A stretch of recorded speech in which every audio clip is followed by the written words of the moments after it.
Hi everyone, welcome to my channel. My name is Kyra and I am here today to do a requested review, flip through first impressions of the Starcodes Astro Oracle deck.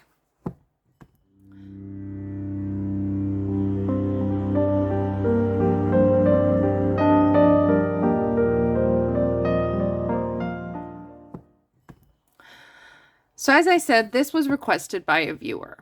And all I've done, I took the plastic off. I took it out of the Amazon package. I took the plastic off. All I did was when I saw the request, I looked at it. And I looked at it long enough to see if I had interest in it. And once I determined that I did have interest in it, I ordered it. And here we are. So this is a Hay House deck by Heather Roan Robbins. What I saw of the pictures told me enough to say I was interested. And what it says on the back, there we go. I fixed the blurriness and fogginess. Sorry about that. What it says on the back is tap into the powerful energy of ancient astrological archetypes and the influential relationships between celestial bodies as they move through the sky and through your life with the Starcodes Astro Oracle. This boldly illustrated 56-card deck delivers messages from the universe and deepens the reader's knowledge of astrological terminology. That's an important point we're going to be looking out for with each draw. Learn the challenges and gifts of each card and choose an action because no matter what your chart or your cards say, the power is truly within you. And that part I really love. So I was like, all right, cool. I'll check it out. And I actually love it with this fabric. I might need to see if I like this deck and decide to keep it. I'm gonna need to hit Peggy up and see if she has any more of this fabric, because look at the colors in it are like perfect. Sorry if the angle changed slightly. There's just like this weird, I don't know, there's this weirdness. Anywho, I like that it has, oh, this isn't quite papery. This is like waxy tape kind of substance. It's weird. Anyways, 56 cards. Let's see. Oh, okay. I don't think this is the crappy Hay House card stock. Let me see.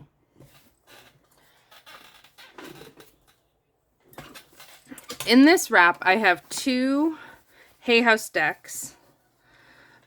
Technically three, because one of them is combined of two. And one is the Dreams of Gaia Pocket, which has amazing card stock. And one of them is the Messenger Seeker Oracle, both by Ravenflawn, which has newer Hay House card stock, which isn't as nice. And here, this feels, thickness-wise, it feels closer to the Pocket Dreams of Gaia. There's bend to it. It doesn't feel as, like, soft, but part of this softness could be from, like, my hands and oils and stuff of use. So I think this is going to be nicer than some Hay House cardstock. At least the version I ordered is. Perhaps it's older. I don't know. But it's matte. It's not super thick. Feels like it'll shuffle well. Doesn't feel like I will break it. There's some resistance. So we shall see. So what I'm really looking out for in this, because for those who don't know, the reason this was requested of me is I am a professional astrologer. I am still learning. Astrology is not a thing you ever really stop learning. You're always learning more. Let's zoom in. But I am still learning. So what we're looking for is to see how it speaks. It claims that it can deepens the reader's knowledge of astrological terminology. Then we're also looking, can this be used as just an oracle? Can this, like, how it works? And not surprising, we start with Aries. That's because Aries is the first sign. I love the art.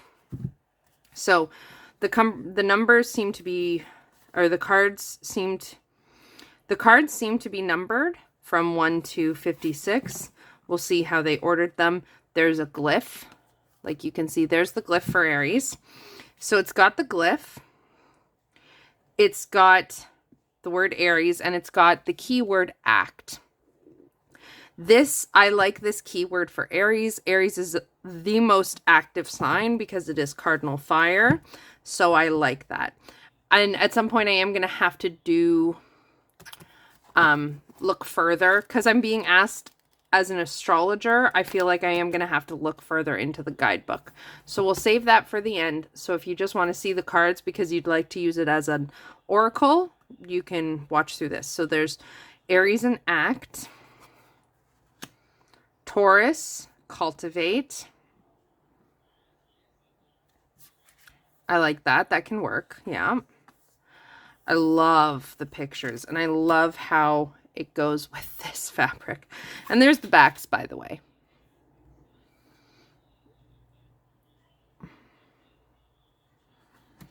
Gemini, cross-pollinate. That is interesting.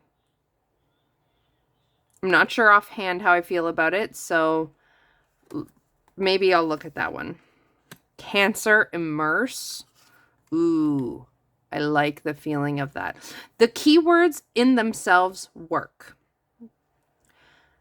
in my opinion, so far at least. They are a word that is broad enough that people can play off of it, but is specific enough that it gives you a good starting point. I feel like these are solid keywords. I'd be curious to hear what others think of the keywords who are picky about keywords, but solid. And all of them have, so let's see. All of them so far of the signs have the glyph. The planet is somewhere on the art. And then, of course, this is the symbol. So the symbol for Taurus is the bull. There's the planet of Venus. Oh, and there's the element too. Yep, the element. So it's got lots of symbols on them. I love the mushrooms. So element, glyph of Taurus, the planet,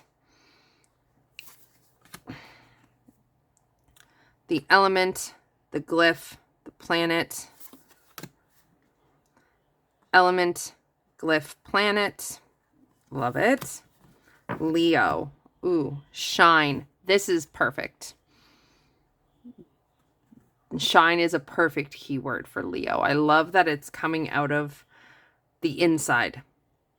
I love the artwork very much. The glyph, the title, the keyword, there's the element, and the sun is kind of behind the Leo. And the planets they'd use is the planets that rule them. So we have Virgo, digest. That's also a very interesting word. It works. It's interesting. We have the glyph, the planet, the element. I see they've done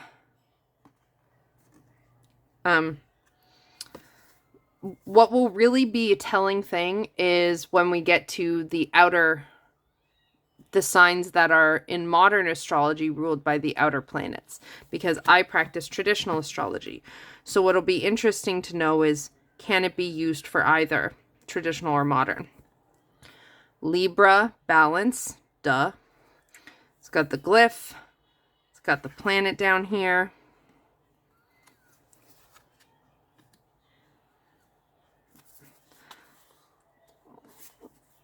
Now, a lot of the planets are gray. So it's an interesting design choice having the planets as a focal point because a lot of the planets are gray. But Scorpio, see, this is a problem. Okay, let's look at Scorpio.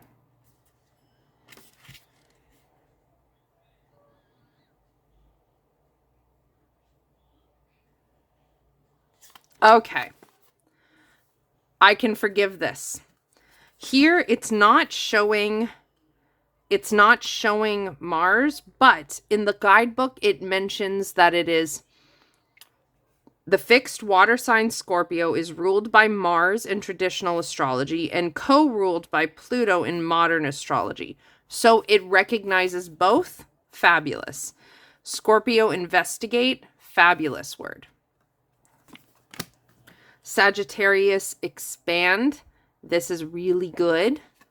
And there's Jupiter, and there's the glyph for Sagittarius, and there's the element. Capricorn achieve. Also a very good keyword. Aquarius collaborate. I like this one too. Pisces sensitize. Ooh. Okay. It's interesting. Really, what's going to tell me a lot is when we get like into the guidebook. Dignified. Okay. So this is talking about when a planet is in its dignity or when a planet is in its home sign. So if you have Mars in Aries, your Mars is in dignity because Mars rules Aries. Dignity, strength. This works. This works really well because what we're saying when we say if you have Mars in Aries, it is in its rulership, it's in its home, it's in its domicile, it's in its dignity. These are all words you can use. What we're saying is that the planet operates well there. So strength is a good word for that. Debilitated with the word discomfort. So that's when a planet is in, it's either its fall or its detriment. There's lots of interchangeable words. So let me try and find.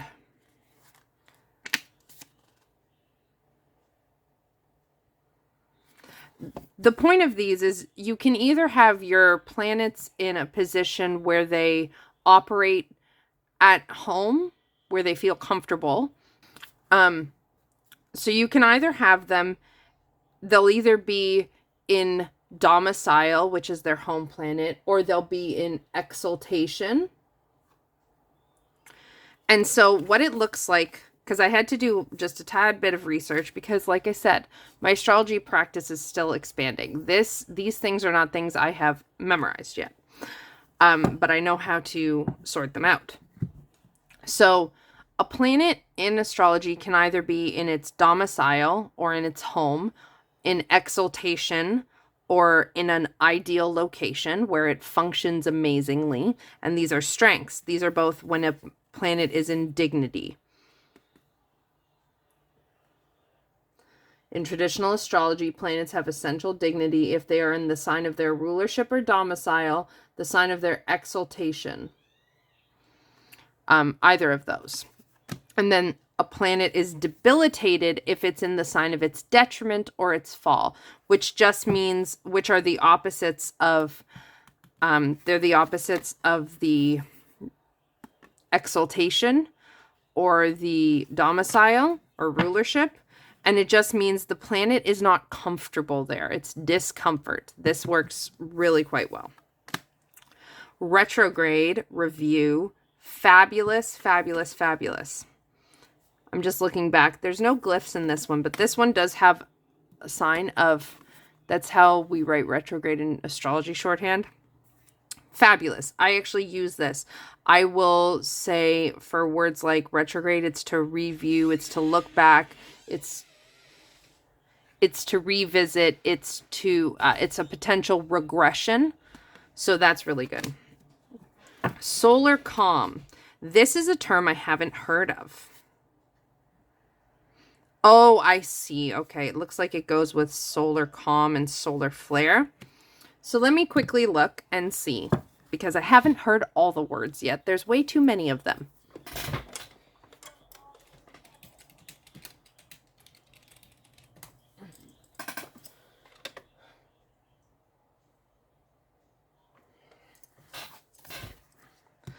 Okay, I'm not sure about this one. It has the word clarify. Let's just see what it says.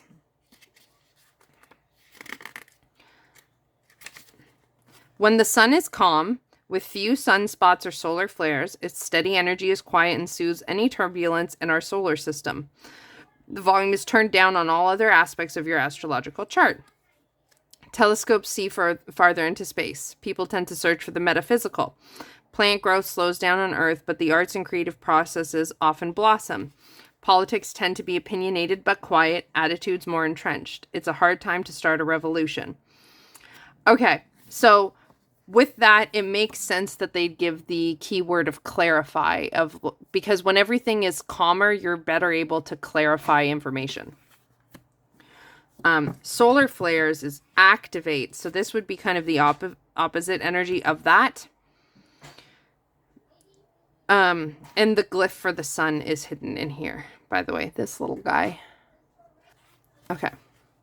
And then for solar flares activate, the sun is always rolling. The sun's surface is always roiling. A flare can flash brightly on the surface or become a coronal mass ejection many times the size of the Earth that shoots out charged particles. When these particles head toward Earth, not only are our electronics disrupted, but also our politics heat up as we question old systems and grow hungry for new answers.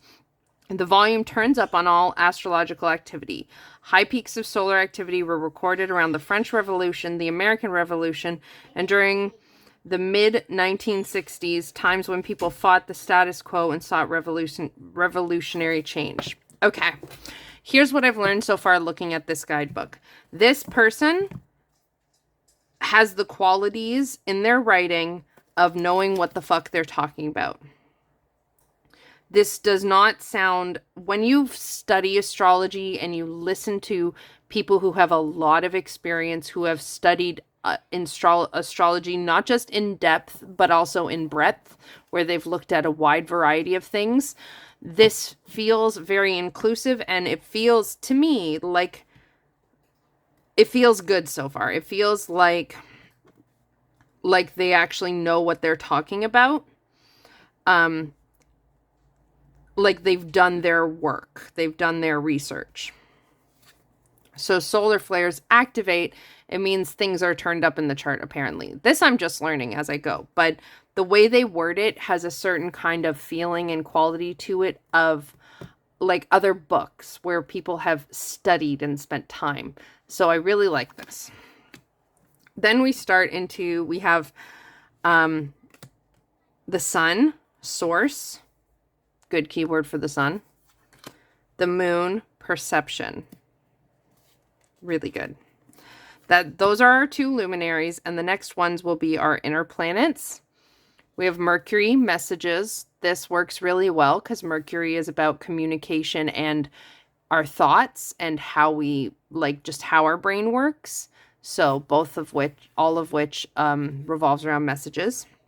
And there's the glyph, the planet, the name, the thing. There's no element because Mercury is not, no planets are really one element. I mean, the sun is water, or the moon is water. I misspoke, sorry. But there's no set element.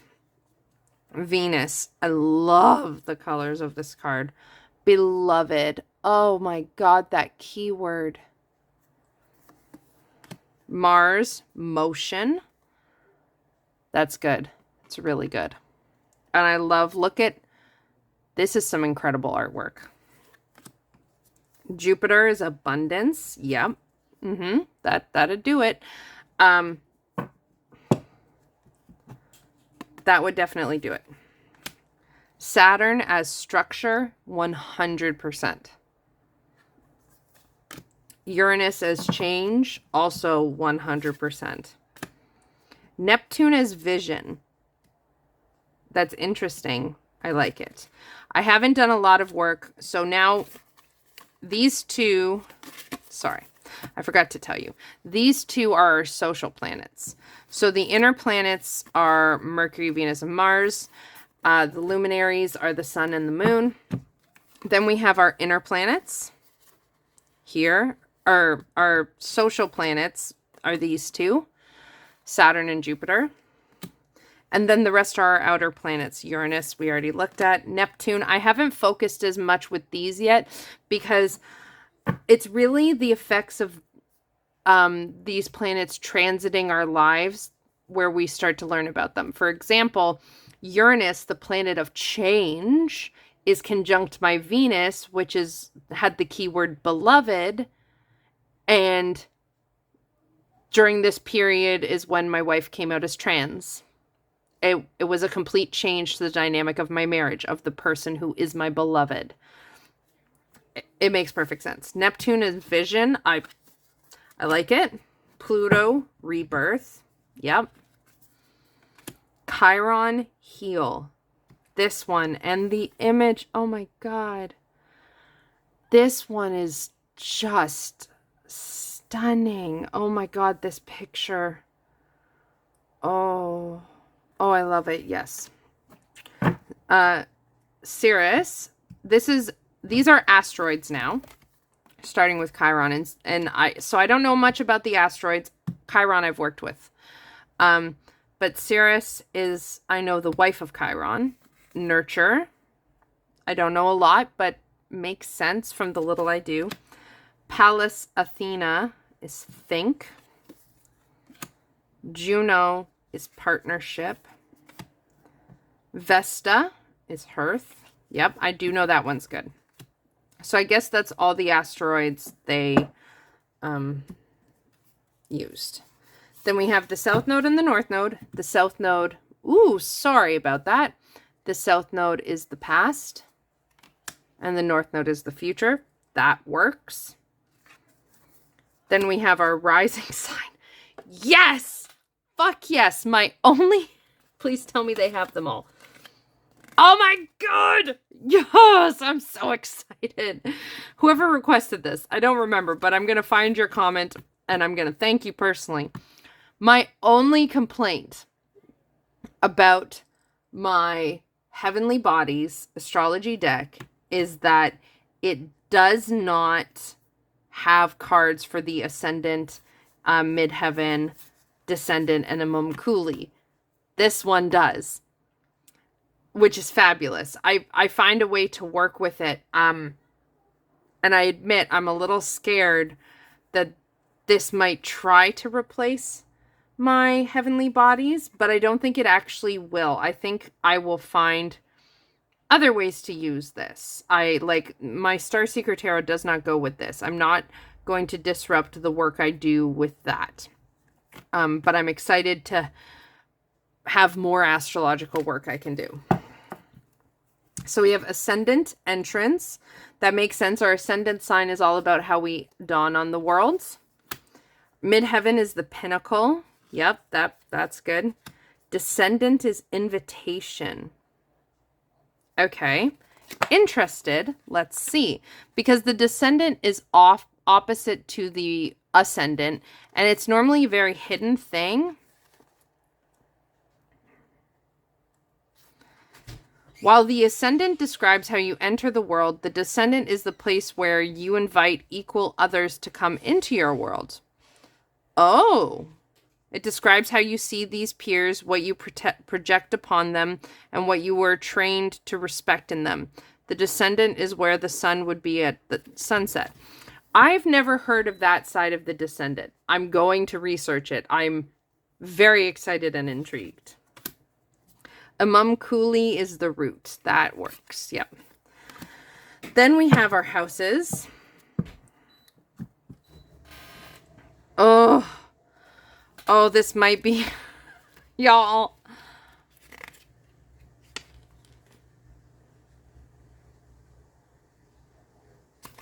I'm so excited. First house, arrival. I was just checking the guidebook. The first house describes how you enter the world, your first impressions, and the birth of your journey of self-discovery. If your chart were a village map, the first house would be the gateway and information center. Planets in the first house are just about to rise over the eastern horizon where the sun would be just before dawn, so we feel them strongly. What I love so much about this is this does not seem to have the 12-letter alphabet built into it, which the 12-letter alphabet you see in other decks where it'll say like the sun, or it'll say like Mars equals Aries equals the first house, and it equates the three to having the same meaning, which is not true. There's overlap, but they are not equal. So So modern astrology and people who practice modern astrology will say Aries rules the first house. In my practice, that's not true. And in traditional astrology, that's not true. Because everyone's Aries is a different house. Everyone's first house is not Aries. My first house is Cancer because that's my rising sign. So I like that this is built very openly so that way traditional astrologers can use it more fully as well as modern astrologers. And for me, modern astrology is just confusing and it just doesn't work the same. So I just really don't like it. First house arrival. That is very true. Second house of resources. My wife is very quietly trying to pour something without being disruptive in the kitchen, and it's a bit hysterical. Third house of communication. And if you hear the dishwasher, sorry. Fourth house of home. Yes. The ways I can tell that it's not connected to the 12-letter alphabet is like with the 12-letter alphabet on the fourth house card, you would see perhaps the moon, which yes, the moon is there, but that makes sense for this image. Like the image is that you're looking out the window from your home. So I get that. Artistic, I get that artistic choice. And the moon really likes when it's in the fourth house, but it's not always. But if this was 12-letter alphabet, you would see the way on Aries, we have the glyph and we have the planet that rules Aries, but there's no indication of a house here. It's number 1 because it is the first sign, right? They're in order and they're just numbered. Here, you don't see Cancer. The 12-letter alphabet would say the moon equals Cancer equals the fourth house, but there's no connecting Cancer to this. You can if you want to, but it's not forcing you to. And I love that so much. Fifth house of passion. Oh, it's so good. I tell you, when I go and look, whoever you are that asked for the review of this, you're my new best friend. The sixth house of sustainability. The seventh house of relationship. Yes, nothing about romance, but it's about relationships. It can be. The eighth house of mystery. That one's interesting. I wouldn't necessarily use it, but I get it. Ninth house of exploration. Yeah. 10th house of authority. Yes, that's also really good. And I like that there's mountains in it. 11th house of community. 12th house of introspection. Oh, y'all, I'm so excited. Okay. Now we have aspect cards. So conjunction, which is alliance. Yep, that is very true. Trine or sextile, because a sextile is like half of a trine, which is symbiosis. They're working well together. That's good. Opposition is confrontation. Yes. Square or a semi-square or a quincunx, all of those.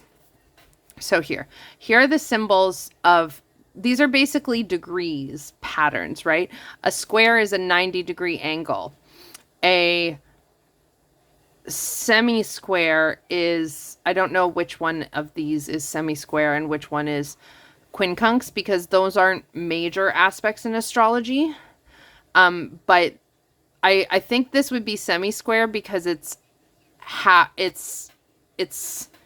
of a 90-degree angle, right? So I guess it would be a 45-degree angle. And then the quincunx would be a different portion of that. I'm not 100% sure. Let's see if the book will tell us.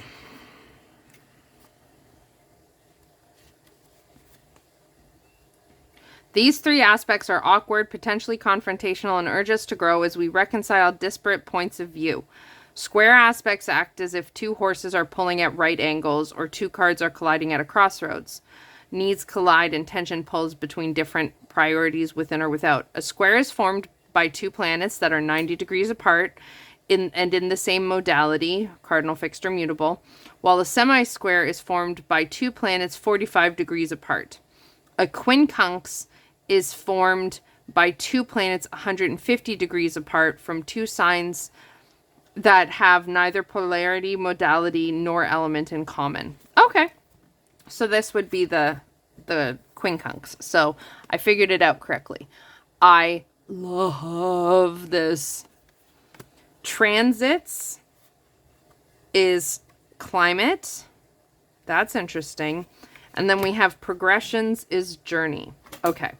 The transits are the planets moving in the sky now and interacting with you. So a full moon is a full moon is a transit. When I talk about Saturn, I don't know exactly where it cut off. So these two are related. Transits are how the planets in the sky today are affecting us on Earth. So when I talk about a Saturn return, that is transit stuff. When I talk about my moon return, that's transits. If I say I'm going through a Mercury opposition, that's transits. These are cards can be used for, these four cards can be used for transits or aspects in your chart. They are aspect cards, but the way the planets move through the sky and create aspects with our chart are transit cards. Your birthday, a solar return, is a transit. When the sun moves from Cancer season to Leo season is a transit.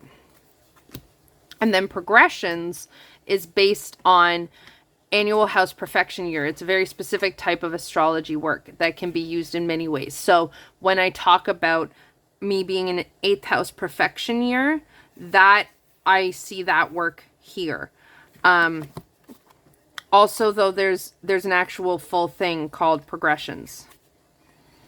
The planets continuously move through time and space. When you are born, you imprint the patterns of that moment, which are described in your natal chart. But the planets keep moving, and you also imprint the patterns they make as they progress through those first few months. These progressions sketch out the big, sweeping journey of your life. You live that pattern out at roughly the rate of a year to a day for the rest of your life. Once you're born, you can't choose the cycles you live through, but you always choose how you respond. So that's something I'm still working on. So you can make a progression chart, which is something I know of, but I don't know a lot about. But I can also see this card, like it's got a great keyword to go with it. And I can also see how I could use it with like Time Lords and stuff. Okay.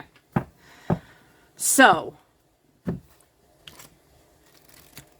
here, let's take more of a look at this guidebook. So I'm going to zoom out a little. There. So, okay, let's see here. We've got introduction, how to use it, orientation to astrology, lenses. So it's broken down. It's got the signs, qualities, which is the dignified, debilitated, retrograde, solar activity, luminaries. So those are the lenses of the solar activity. Then there's celestial characters. We have the luminaries, the planets. They didn't break them into inner, social, and outer. Asteroids, lunar nodes. Then you have locations, which we have cardinal points, houses. Then we have patterns, which are broken into supportive aspects, challenging aspects, and changing states. We have a little introduction, how to use this oracle. This deck is divided into 4 categories. Lenses include the signs, qualities, and energetic level through which you see the world. Your lens card can expand the aperture through which you view a problem or situation and help you try on a different perspective. Celestial characters are the personalities or archetypes that express themselves in your chart.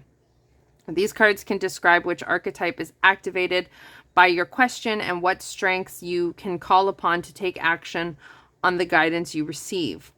Locations include the points on your astrological chart, like ascendant, descendant, and chart houses, all of which refer to the locations or compartments in your life that are activated in the present moment and in need of attention.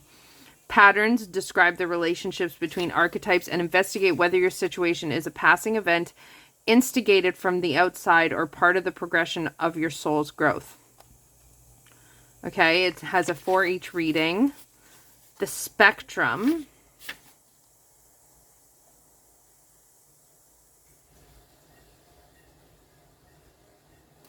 Okay, this is how you know this is made by a good astrologer, in my opinion. They listen.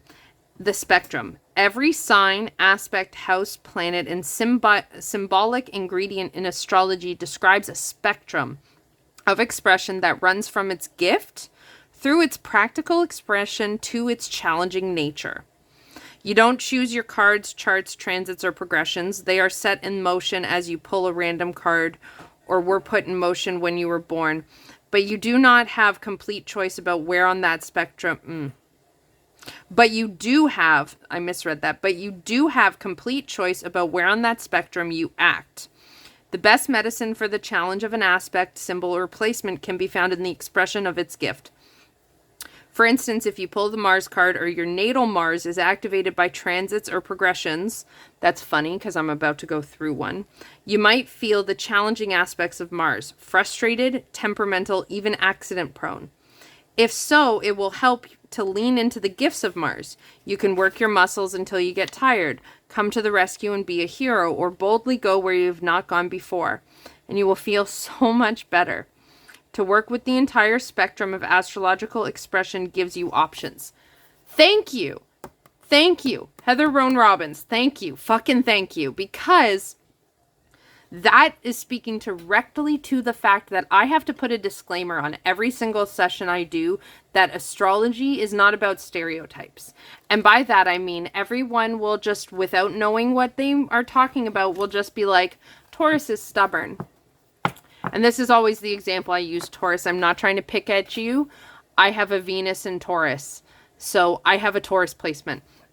But a classic example is Taurus is stubborn. Yes, that is a difficulty of Taurus sometimes. But that is not the entirety of Taurus.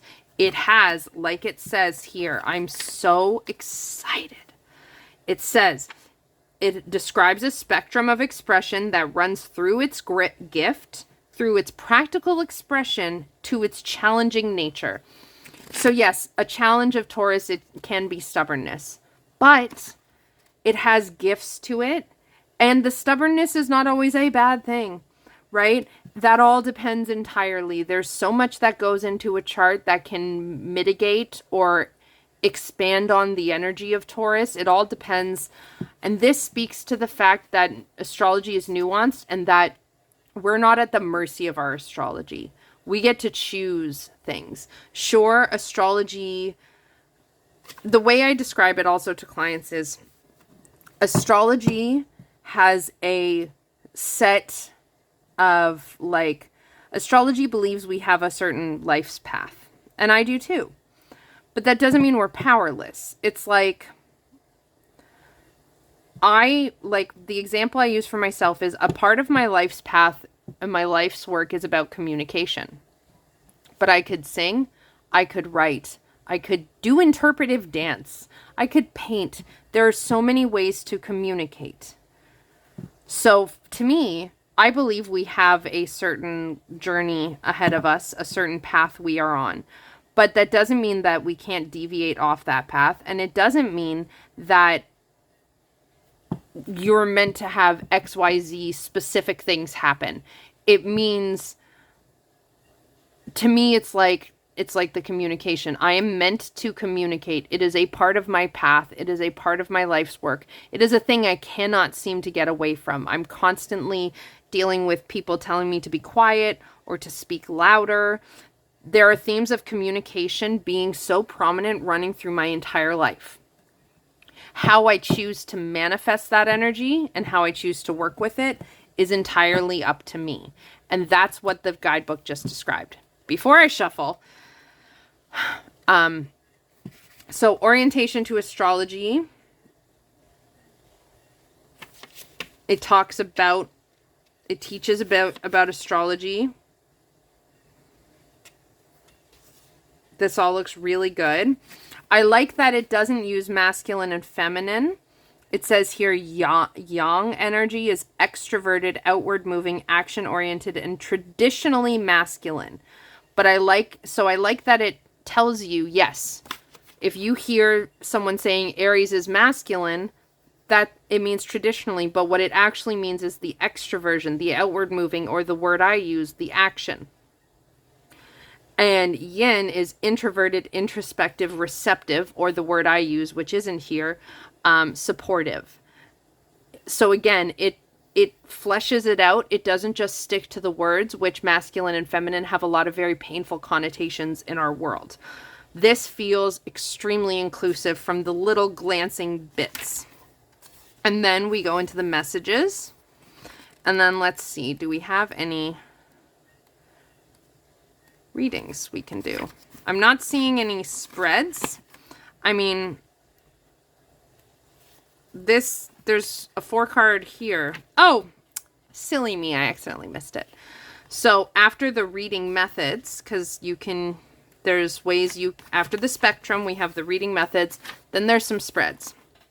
So the astrological sentence, oh, I'm so excited. The dial, oh, I'm excited. And then we have the rest of it. Okay. So before I shuffle it, that's going to be last. Let me get out my Heavenly Bodies deck.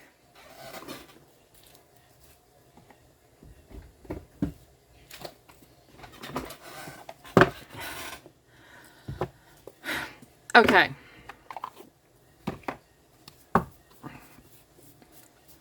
So there's some differences between these decks for sure. This deck has all the signs. It has things talking about the state of the planet. It has all the planets. I'm going to put all of these kind of together. It has all the planets.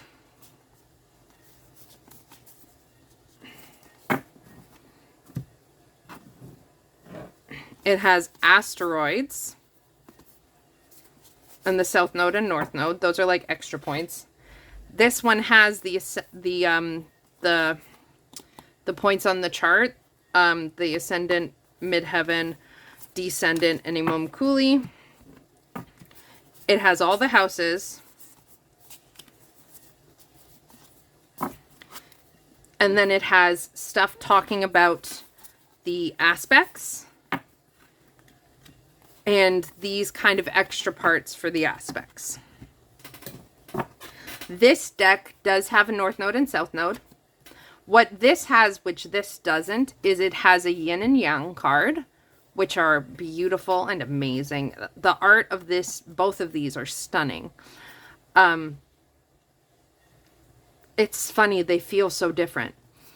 This also has element cards. I'm like shaking because I'm hungry. This has a card for cardinal fixed and mutable. Then it has planet cards plus Chiron. The only asteroid it has is Chiron.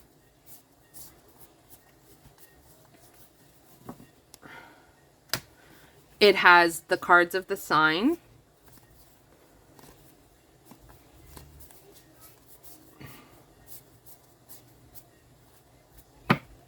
It has aspect cards, but it breaks them up into the specific aspects, but it does not cover yet as many.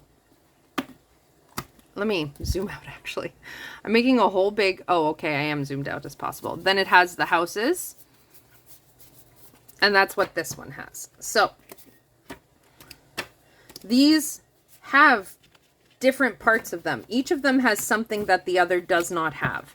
I was The only big disappointment with this was that it did not have the ascendant sign, at least, because this is a main point in your chart.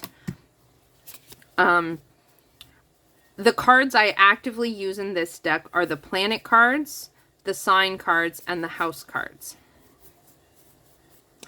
And the way I use them is placeholders. I use them as placeholders to build a reading. So I use it kind of like the spread machine deck, where I will sit there. So if it was my birthday, I would pull out the Aries card because I'm an Aries baby, and I would pull out the card for my sun because it is my sun in Aries, and also I have Mercury in Aries, and then I would pull out the card for my 10th house because that's where those things are.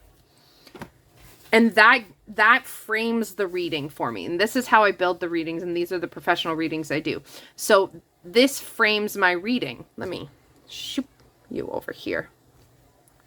And then I would use my Starseeker Tarot to explore the energies, to explore the themes.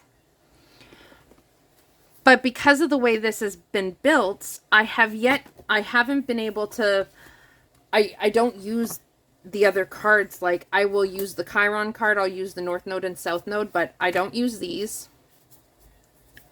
And I don't use these. And I don't use these. I could. I also don't use the aspect cards. Really. I have before, but I don't. All of these cards are cards I do not use currently in this deck. I'm sure I could build readings that would use those cards if I wanted to, but that hasn't been how I've ended up using this deck. The core of this deck for me is these cards here. The things that can show up in our chart. And then what I do is, if I'm doing a reading and someone has a rising sign in Gemini, so if someone comes to me for the year ahead spread for Leo, I would pull out the Leo card, and they have a Leo rising sign, I would just use one of the extra cards and put for the back for the rising sign to be a placeholder. Because the way I use these is very much like spread crafting decks. I use these to build a spread of your astrology to explore it with tarot. So all of these cards don't actually get used currently. I'm sure I could find ways to, but I don't use them that way.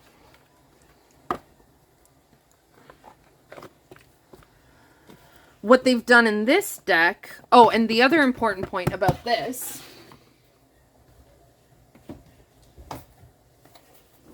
The other important point about the Heavenly Bodies Astrology deck is, if I recall correctly, it definitely does use... This is the guidebook. It's absolutely stunning. If I recall correctly, it does use the 12-letter alphabet.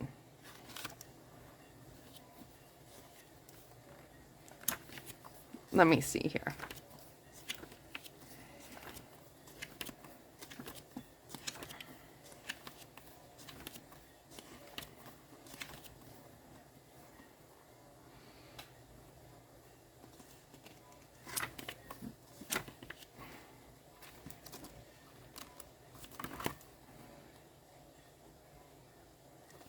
Yep. See, confirmation. House 7. Ruled by Venus. This house holds your intimate relationships. This house on its own is not ruled by Venus. That's not how traditional astrology works. And the reason it says ruled by Venus is because in the 12-letter alphabet, Venus equals Libra equals house 7, because Libra is the 7th sign. And that's not, I get mad. Honestly, it bothers me because it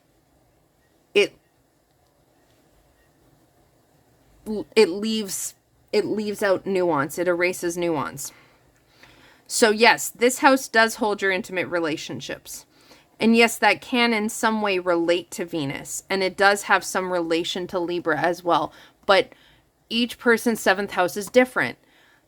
This way of talking about astrology ends up being very exclusionary, because if I say this house is ruled by Venus, or if I say this is about your intimate relationships, you're missing a bunch. You're missing a bunch of relationships, and you're missing a bunch of people's experiences. A ton. And that's why I haven't used the keywords on this. Because the keywords, House 6, establishing a foundation, health, daily life, and practical details. Yep, that one works.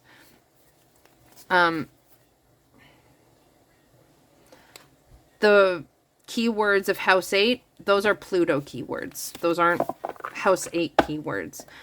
It takes away a bunch of people's experience. In the 12-letter alphabet, my big problem with it is that it feels exclusionary. Not this deck. This deck is stunning. I have found beautiful ways to work with this deck, and I have no regrets. And I intend to keep using this deck. But the 12-letter alphabet itself feels exclusionary, because when you say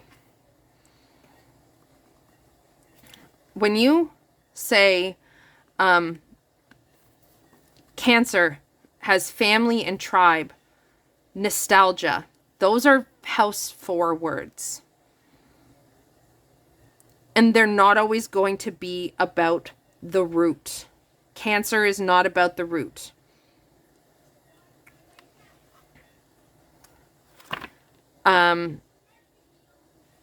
Some people will see this and they won't identify with it because their Cancer will be connected to a different house in their chart. My Cancer energy is about my identity. My identity feels very intuitive. It feels very psychic. It feels very protective. I very much identify with the mother archetype, but I don't identify with like roots. Like it...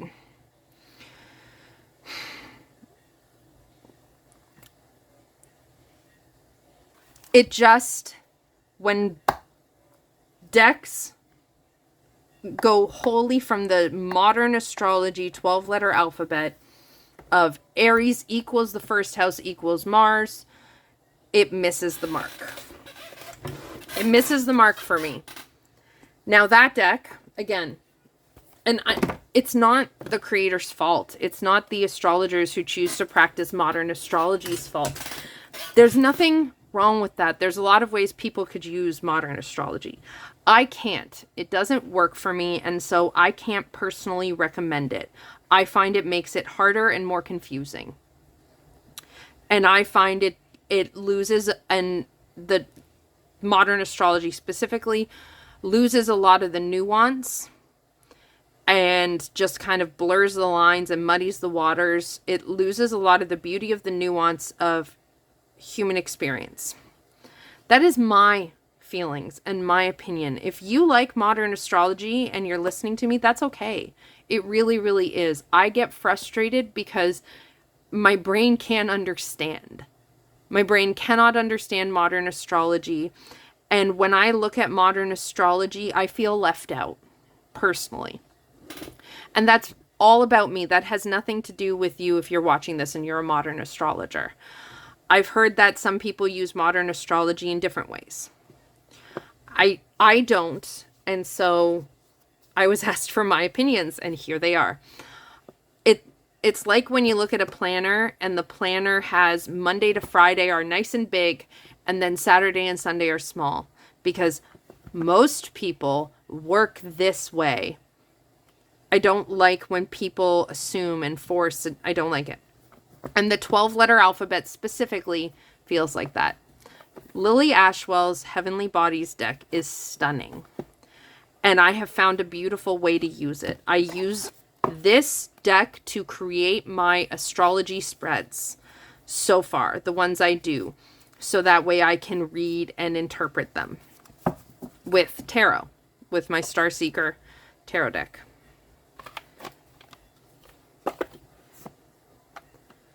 So that's what I feel this is for. And this feels extremely different.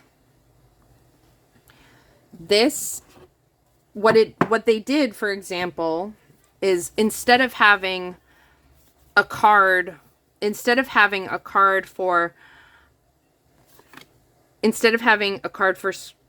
trine, but not a card for sextile, or 2 separate cards for sextile and trine, instead of having 3 separate cards for these aspects, they've combined them in the way they relate to each other, which works. They've described in the guidebook what different angles they are. And now by combining things the way they did, they've been able to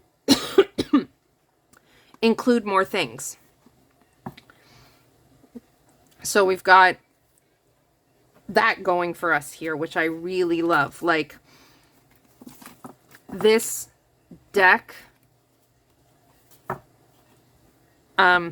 is amazing. I love the art. I love it with this cloth. It goes so well with the aesthetic. It's perfect in my opinion. I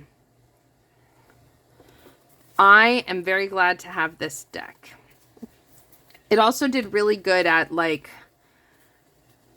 having different states of the planets currently. This feels much more expansive. If you want a deck if you're looking for a deck that is like, I want to learn astrology, I can't recommend the Heavenly Bodies astrology deck.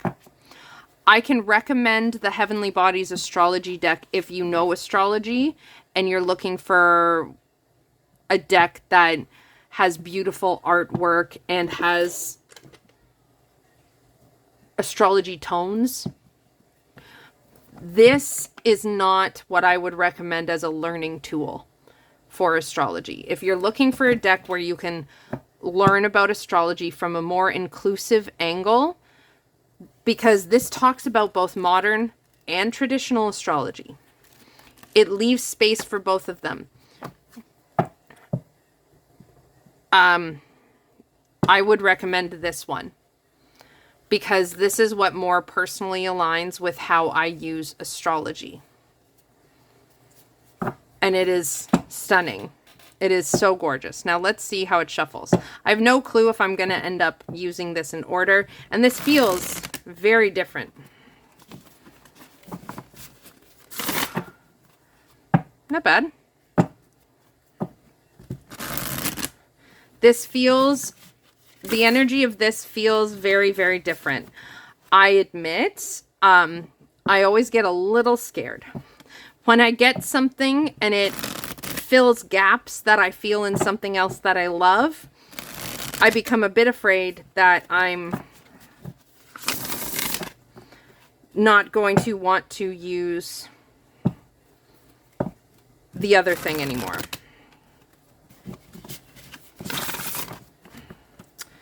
So I feel a bit nervous. A part of me is like, could this replace my Heavenly Bodies astrology deck? Technically, yes. It has all the cards I use my Heavenly Bodies astrology deck for. And it doesn't have, it has less cards that I wouldn't use. And the way it does the cards work more for my personal work and use of astrology. Yeah, this is not a bad Hay House cardstock, in my opinion. It's shuffling well. It's not thick and gross. So, theoretically, this could completely replace my Heavenly Bodies astrology deck, which I never thought I would say. And, to be fair, I looked at this deck. I had seen this deck, and I looked at it once, and I was like, no, I didn't look at it very far at all. And that was a while ago. I just kind of writ it off. Or wrote it off. You know, actual words. But I would not... This deck I would recommend. I would recommend the astrology, the Heavenly Bodies astrology deck. It's still a beautiful deck. It if I had to choose for like, someone came to me and is like, I want a deck that will help teach me astrology. I can't recommend this because this is not the way I teach astrology. This will be more along how I teach astrology. But if you're looking for just a beautiful oracle deck, the Heavenly Bodies Astrology deck will work. It feels very intuitive as opposed to this, which I don't know quite how it feels, but I'm excited. It feels exciting. It feels exciting. But actually, to end off, what I want to do is I want to see that fucking Gemini card. Where's number 3? Because it had, I was very interested about the keyword.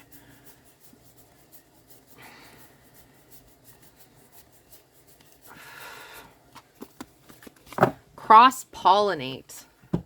I gotta see what this says. With its symbol of a pair of twins conversing, Gemini asks us to weave a web of connections and build networks with humor in all forms of communication. This mutable air sign is ruled by Mercury and is connected to the lungs, shoulders, hands, and nerves. Gemini's purpose is to disperse ideas like milk thistle on the spring winds, cross-pollinate ideas like bees buzzing over the flowers. The sun shines here May 21st to June 21st. Okay. I like it. So, final thoughts. This deck is spectacular. Thank you, again, whoever you are who recommended this, because, or who wanted us to see a review of this, because I am extremely excited. This is an extremely well done deck.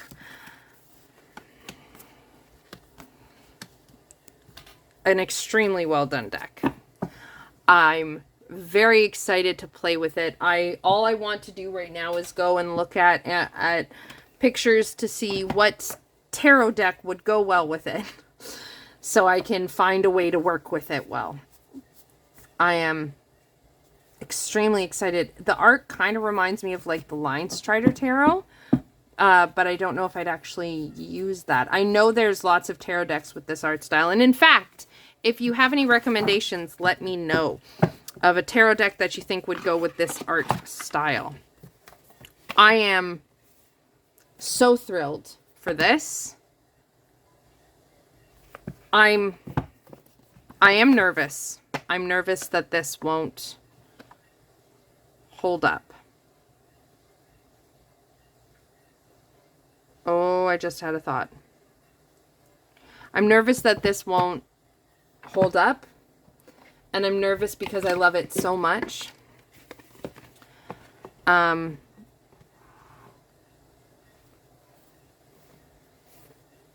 Right now, first impressions, this has kind of blown it out of the water. Artwork wise, it's a toss up. It's preference. But practical use, functionality wise, this one blows this out of the water. I can actually use the guidebook in this. This one, I don't touch the guidebook.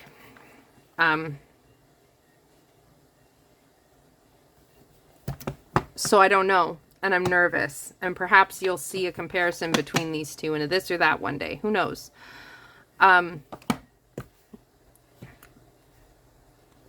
But I'm hopeful that maybe I can keep both because they do feel very different. Maybe I can keep both, and maybe I can offer a selection for my client of like, do you want me to use this deck combo for your year ahead spreads or this deck combo for your year ahead spreads? I think I know what deck I want to look at with this, but I don't want to say anything yet. So that was it. I hope you enjoyed this extremely thorough deep dive look at the Starcodes Astro Oracle. Let me know in the comments down below, do you have any decks you think would look good next to this? I'd love to hear that. Also, just let me know, do you have a favorite astrology deck? What do you think of the two? I'd just love to chat with you there. Please don't forget to give this video a thumbs up to let me know if you liked it. Subscribe if you haven't already, and hit that bell notification to join us again next time. I'm going to let you go here, and I will see you again very, very soon. Lots of love. Bye!